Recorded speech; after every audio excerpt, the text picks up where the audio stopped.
Hi everyone, this is Joanna. Welcome to my channel. Thank you so much for hanging out with me.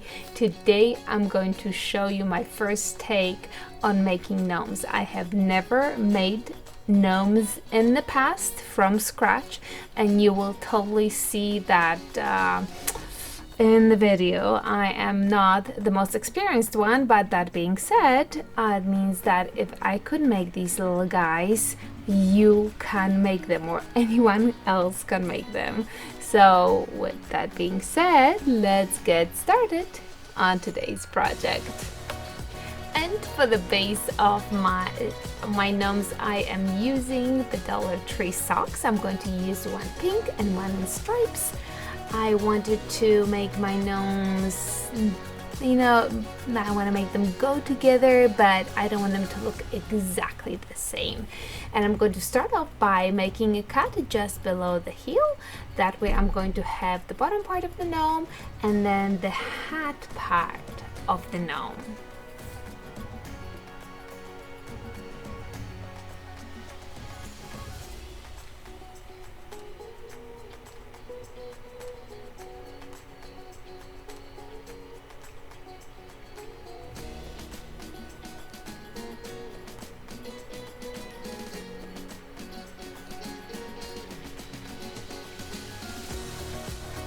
Now I have seen people fill the bottoms with different things. I am using rice, and I probably put 5 or 6 tablespoons of rice.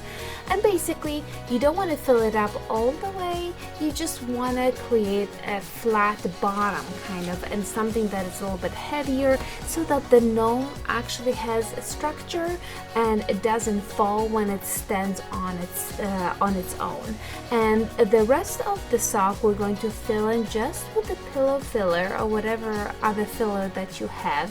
So we're going to have that on top and the rice on the bottom, and you really do get this really nice and stable gnome that is not falling, whichever way. And I really like it. So right now you're just gonna go on top, grab a piece of ribbon or string or even rubber band, just to tie the top, and that is going to be our base. And at this point we're going to put that on the side. I'm going to make the other one. There you go.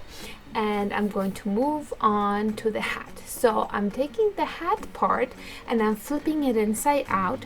Again, I'm grabbing a piece of string and I'm going to go to the top and I'm going to tie a knot just to close the hat off. Now I'm going to flip it right side out, and I'm going to grab another piece of little string, and I'm going to create a little ball at the end. Also, if you have maybe like little pom-poms, you don't have to do the string, you can use the pom-pom on top and it's going to look beautiful.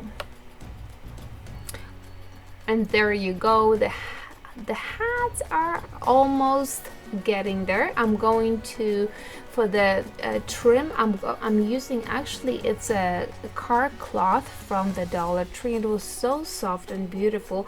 I actually think I could use it for a Christmas tree, but I'm going to use it for the bottom, for the rim of my hat.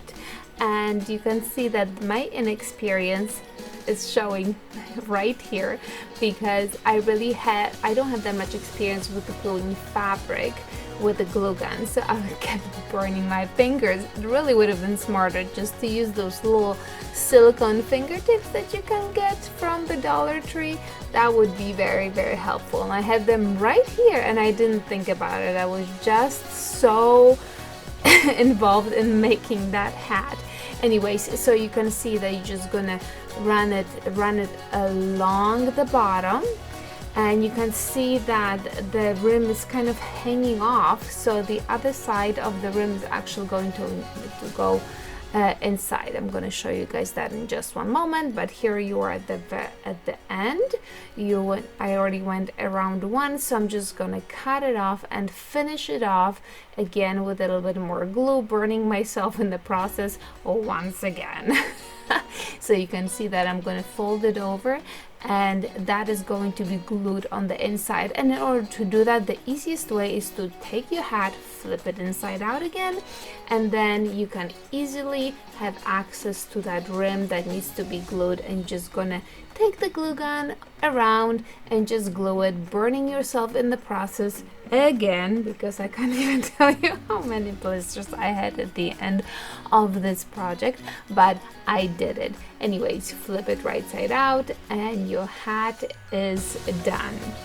You can make little adjustments if you notice that you didn't get glue in all the places. So this is the time to finish it off. Make sure that it's nice and tight and it's not falling off. Now, I think that maybe I made the rim a little bit too tight, because I really do like when the gnomes have hats that are like super big, but maybe it's because the sock was not that big. So maybe that's why it just the hat is a little bit tight. So now I'm using faux fur. I'm just cutting a piece of it just to fit the bottom of the gnome. So it's entirely up to you if you want to go just a little bit or you want to go to the sides. I wanted the beard to go all the way to the sides, and you can see that once you put that beard on, you're like, okay, there's the gnome. So just the glue is going on, and the faux fur is gonna go on, which is the beard, and the gnome is coming to life slowly but surely. But the gnome is not alive until that nose goes on. Once the nose is on, the gnome is alive. It's really amazing.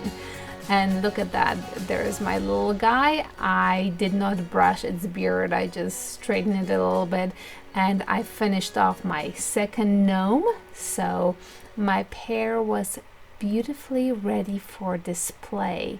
But I have seen people actually take brush and brush their beard, and I think that looks adorable when people do that, because it really adds so much volume to it. But look at my little guys, my love gnomes.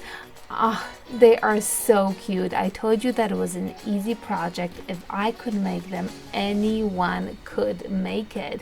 So inexpensive, so easy. I hope you guys enjoyed it. I hope I inspired you guys to hit your craft room and make some for Valentine's. Anyways, guys, if you enjoyed this video, make sure that you subscribe. Otherwise, I'll see you guys in the next tutorial. Till next time, my friends. Ta-ta!